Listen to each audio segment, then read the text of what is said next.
annonceurs, chefs d'entreprise et autres. Bref, population d'ici et d'ailleurs, cet espace vous est réservé pour la promotion de vos produits et activités, non seulement en français, mais aussi en fond, Dikamari, Fulfulde, Batoum, Dendi. À vous le choix. Pour en savoir plus, veuillez nous contacter au numéro suivant 97 64 79 91 ou 97 17 51 35. Je pense que, en tout état de choses, il faut quand même que les forces politiques du pays fassent quelque chose. Mais il faut que ce qu'on fait renvoie à une certaine logique. L'idée d'un cadre de concertation renvoie à un mécanisme au sein duquel on discute, on débat, puis on sort avec un projet uniforme aux populations, donc un projet alternatif. L'idée d'un cadre de concertation, ce n'est pas organiser un événement politique, offrir une tribune à des personnes, à des politiciens, pour venir lire des discours, même si ces discours interpellent. Non, ce n'est pas l'idée que moi j'ai d'un cadre de concertation. Maintenant, on dit qu'il y a un cadre de concertation de l'opposition. Contre qui? Contre la mouvance, bien évidemment. À quoi sert ce cadre de concertation-là aujourd'hui? Se concerter sur quoi? Moi, c'est ce que je veux savoir. On se concerte sur quoi? Et on est qui? On se concerte sur la gouvernance de Patrice Talon, on se concerte sur l'alternance à Patrice Talon, il se concerte sur le code électoral, sur le fichier électoral, etc., non? Non, on se concerte. Ça, c'est vous qui le dites.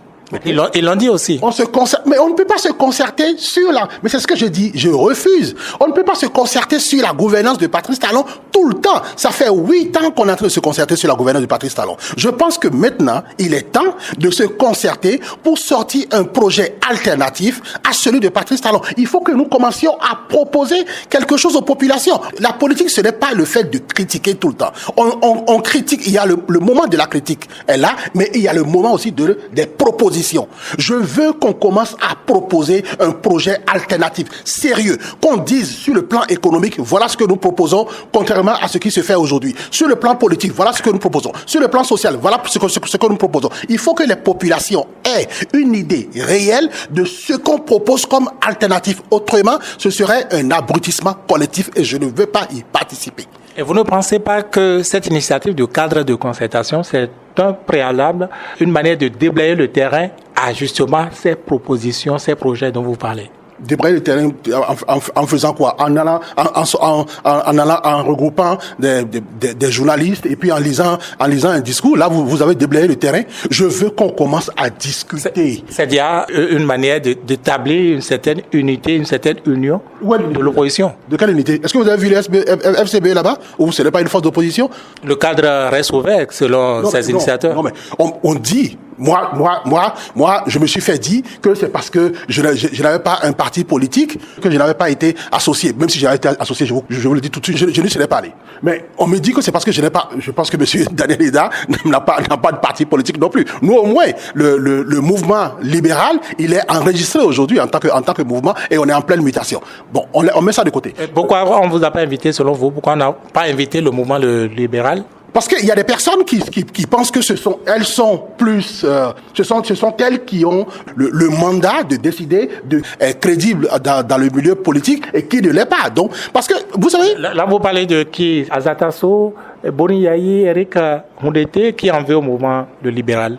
Je ne veux pas nommer des personnes, mais je pense que il y a, vous savez, dans ce qui a été fait, il y a ce message sous-jacent que je déplore, qui est un peu hypocritement formulé. Il est implicite, mais il est hypocritement formulé. Il y a ce message pour dire, vous voyez, aujourd'hui, nous sommes ici, nous sommes les vraies personnes qui combattons Patrice Talon, et que par conséquent, toutes les personnes qui ne sont pas là aujourd'hui, ce sont des personnes qu'il faut. Cette façon d'essayer de jeter les autres à la vindicte populaire est totalement maladroite et hypocrite. Mais voilà. Ils ont ajouté aussi qu'ils restent ouverts à d'autres entités de l'opposition. Non? Ça, c'est ce qu'on dit. Non, c'est ce que Eric Moudete a dit. Ça, c'est ce qui a été dit. Mais ce n'est pas ce qui se fait dans les faits. On dit, oui, mais on n'a pas invité telle personne. Moi, je voudrais, les FCB ont des représentants. Ils ont des élus. Mais pourquoi est-ce qu'ils ne sont pas là? Ils devaient être là aux premières heures. Si tant est que le critère était qu'on devait prendre des partis constitués et qui ont des représentants, les FCBE ont des représentants. Ce que les autres partis n'ont pas. Certains partis qui étaient là n'ont jamais été à une élection. Mais ces partis sont représentés. Pourquoi le FCBE n'était pas là? Pourquoi le RE de M. Kandida Zanaï n'était pas là? Ce ne sont pas des partis. Donc il y a déjà, au sein même de ce cas de contestation, une manœuvre de fracturer les politiciens pour dire nous sommes les premiers et nous avons déjà constitué notre bureau et désormais quand vous venez, le bureau il est peut-être infrangible, donc désormais quand vous venez, vous allez suivre le train et c'est ce que nous allons décider qui va se passer. Vous pensez vraiment qu'une personne responsable peut participer à ça? Oui, mais en étant dans une pareille réflexion, Richard Boni-Oro, vous qui êtes de l'opposition aussi, est-ce que vous n'en rajoutez pas, est-ce que vous ne divisez pas davantage cette opposition? Personne ne divise l'opposition. Personne ne divise quoi que ce soit. Et j'ai déjà dit d'ailleurs que moi, ces appellations opposants et mouvances sont totalement dépassées, selon ma compréhension des choses. Il faut que nous innovons. Donc, je ne voudrais pas rentrer dans cette polémique une fois de plus, mais il semble que vous êtes plus proche de l'opposition que de la rupture, non? Restons sur la question de la division. Il n'y a aucune division quand la logique exige que nous ne nous approchons pas l'un des autres. Ce n'est pas ça de la division. Moi, je suis un libéral. Alors, pourquoi est-ce que je vais aller former une alliance baroque avec des gens qui ne portent pas un projet libéral? En ce moment, qu'est-ce que j'irais dire à toutes les personnes qui me suivent? Mais il me semble qu'on n'est pas encore à l'heure des propositions de projets, des idéologies. Quand on sera à l'heure des propositions, alors on est à quoi alors? Si on n'est pas encore à l'heure des propositions, donc on est encore à l'heure des critiques. N'est-ce pas les préalables dont je parlais? Mais de quel préalable il s'agit? De s'asseoir, ok, c'est comme si vous dites, demain matin, nous voulons faire une concertation en toute la presse béninoise. Et avant de faire cette concertation, vous vous retrouvez avec cinq médias et vous mettez en place un bureau et vous dites, tous les autres maintenant, vous nous rejoignez. C'est ça que vous appelez unir la presse en ce moment-là? C'est comme ça que vous unissez la presse? C'est comme ça que vous dites, oui, nous sommes en train de faire un préalable? Non. Alors vous allez créer vous-même votre cadre de concertation? Nous n'aurons pas de cadre de concertation. Vous savez, c'est un mécanisme juste pour faire croire qu'on est en train de faire quelque chose, pour susciter de l'émotion. Parce que tout ce qui est en train de se faire, c'est de vendre de l'émotion aux populations. Alors que les populations ont besoin de projets, de propositions claires, on vient leur vendre des questions comme opposition, des questions comme division, des questions comme l'unité, qui sont rien que des questions sentimentales, des questions d'émotion. Il faut maintenant passer de l'émotion à la réalité. Qu'est-ce que nous faisons concrètement? Et c'est ce que nous faisons au mouvement libéral. Nous sommes aux côtés des populations. Nous apportons de l'eau. Nous construisons des marchés. Nous construisons des écoles. Nous construisons des écoles même dans les endroits où ceux qui sont membres de l'opposition ont des mandats et qui n'ont rien fait. Nous apportons des solutions là-bas. Il faut apporter des solutions aux populations. Nous sommes dans les solutions, nous ne sommes pas toujours dans les problèmes. Le mouvement, le libéral, est dans du concret.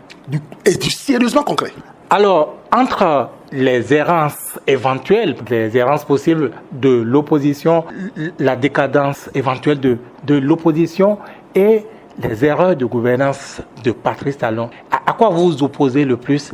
Qu'est-ce qui vous fait le plus mal finalement, Richard Boni-Oro? Qu'est-ce qui me fait le plus mal en tant que quoi? Vous savez, moi, ce sont ces questions émotionnelles dans lesquelles je ne suis pas. Je suis dans la logique. Dites-moi, ok, dans la gouvernance de Patrice Talon, qu'est-ce que vous reprochez?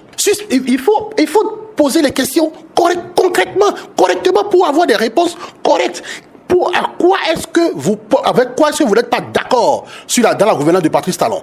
Dans cette gouvernance-là, nous ne sommes pas d'accord à telle chose et nous proposons telle chose. Voilà les vraies réalités. Mais il ne s'agit pas de dire, oui, est-ce que vous êtes opposant? Et donc, si tout de suite je vous dis, oui, je suis opposant, est-ce que le débat s'arrête? Vous n'allez pas me demander en quoi est-ce que je suis opposant? Sur le plan économique, en quoi est-ce que je m'oppose? Sur le plan... Je vous repose la question, si vous le voulez bien. Entre la gouvernance de Patrice Talon et vos critiques à l'égard de l'opposition, qu'est-ce qui trouve grâce à vos yeux? Il n'y a rien qui trouve grâce. Je suis désolé de vous le dire. Il n'y a rien qui trouve grâce. Ce n'est pas parce que je dis que l'opposition n'est pas proactive que je dis que tout ce que Patrice Talon fait est bien pour le peuple béninois. Non, je n'ai jamais dit ça. Et d'ailleurs, vous-même, vous pouvez en témoigner. À votre micro ici, tout le temps, nous avons critiqué, comment on appelle, sur des questions claires, sur des thématiques claires, nous avons critiqué la gouverneure de Patrice Talon. Et on vient encore de le faire aujourd'hui. Je viens de vous dire que la manière cavalière avec laquelle les opérations d'arrestation se passent ne sont pas de bon goût. Je ne veux pas de ça dans mon pays. Non, je ne veux pas. Je préfère qu'on convoque une personne et que la personne vienne répondre clairement et que les droits de la personne soient respectés. Ça, je le veux.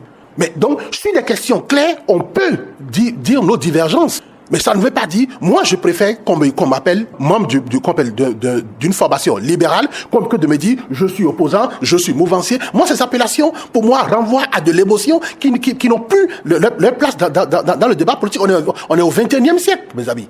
Après ces jugements à l'égard de l'opposition, quel pied dansez-vous?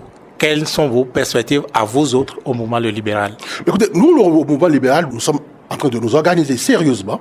Et nous avons un projet libéral dans ce sens. Nous y débattrons quand vous aurez le temps pour ça. Nous allons vous expliquer quel est notre projet sur le plan économique, sur le plan politique. Et notre projet est beaucoup basé sur le plan économique parce que nous estimons que la démocratie est un des systèmes les plus chers au monde. Il y a même cette boutade-là de Winston Churchill qui dit que la démocratie est le pire des systèmes à l'exclusion de tous les autres. Donc, la démocratie est très chère. Et pour ça, il faut une économie solide et stable. Nous avons un projet solidement économique et social aussi. Nous ne sommes pas trop dans les histoires politiques, dans les émotions politiques. Je suis désolé. Vous pensez qu'on peut parler économie, on peut parler d'idéologie libérale sans les libertés publiques, les entorses à la démocratie notées en ce moment? Les entorses à la démocratie ne datent pas d'aujourd'hui, M. Avancé. Vous êtes journaliste. Ça fait très longtemps que vous exercez votre métier. Les entorses à la démocratie ne datent pas d'aujourd'hui. Vous le savez très bien. Aussi bien que moi. Donc, oui, ces entorses à la démocratie, il faut les corriger progressivement.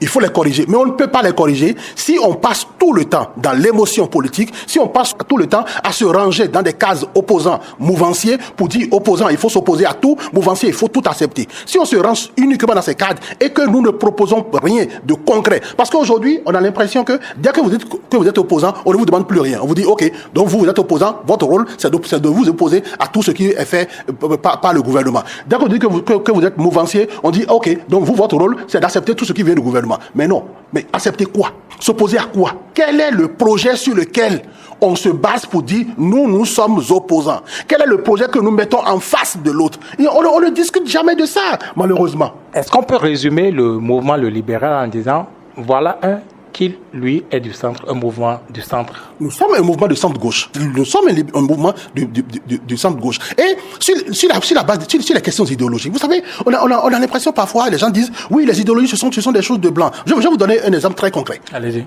Vous voyez, admettons que demain matin, on veuille légiférer, par exemple, sur l'interruption des grossesses, par exemple. Et que dans l'opinion, forcément, il y a des gens qui vont dire non, nous ne voulons pas qu'il y ait une loi pour permettre aux femmes de sauter leur grossesse parce que la vie, l'Église, les religions, Dieu a dit que la vie humaine doit être sauvée. Ces personnes-là, on les appelle simplement des conservateurs. Parce que ces personnes veulent conserver tout ce qui est tradition et autres. Les valeurs. Les valeurs. Et dans le même temps, dans l'opinion, il y aura des gens qui vont dire non. Nous, et ceux-là, c'est nous par exemple qui vont dire, écoutez, nous pensons que nous voulons un rapport médical qui nous dise à partir de combien de mois est-ce que le fœtus commence à être formé, afin que nous ne tuions pas réellement, nous ne faisions pas vraiment de ça un crime. À partir de combien de mois? Et nous allons demander, si c'est à partir de 4 mois que le fœtus est vraiment formé, nous allons demander à ce que, avant 4 mois, ce soit possible, mais après 4 mois, que les femmes n'aient plus le droit d'avorter, si autrement ce serait considéré comme un crime. Ça, encore une fois, vous êtes dans du concret. Encore une fois, nous sommes dans le concret. Ça, c'est le centre-gauche. Nous sommes des libéraux. Et il y a les ultra-libéraux qui vont dire, non, on s'en fout, c'est le corps de la femme, elle a le droit d'en faire tout ce qu'elle veut, elle enlève la grossesse, même si c'est à 6 mois. Si elle décide que c'est à 6 mois, si c'est à 6 mois qu'elle se rend compte que la grossesse n'est pas une bonne chose pour elle, elle peut l'enlever. Ça, ce sont les ultra-libéraux. Toutes ces opinions sont présentes dans nos sociétés. La seule chose que le blanc a fait, c'est que lui, il a mis un nom sur des faits qui sont universels.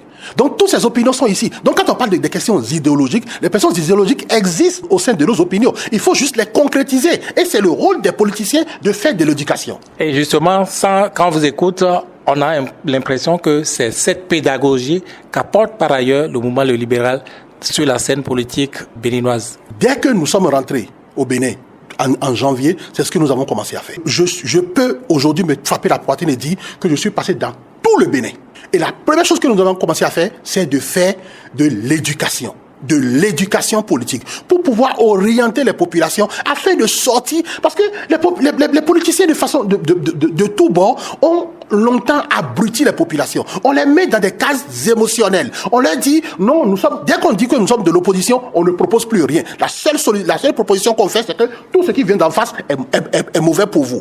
Dès qu'on dit qu'on est dans la mouvance aussi, on ne veut pas. La mouvance encore, parfois, on peut comprendre, puisqu'il y a la notion de la responsabilité collective qui impose aux gens d'accepter tout ce qui vient dans leur camp, quitte à ce qu'à l'intérieur, on puisse dire non. Voyez-vous? Donc, oui, il y a ces notions-là, mais quand on parle d'opposition, de mouvance aujourd'hui, ce sont des thèmes dépassés. Les gens n'utilisent plus ça. Vos confrères, par exemple, de l'Occident, ne l'ont plus jamais utilisé.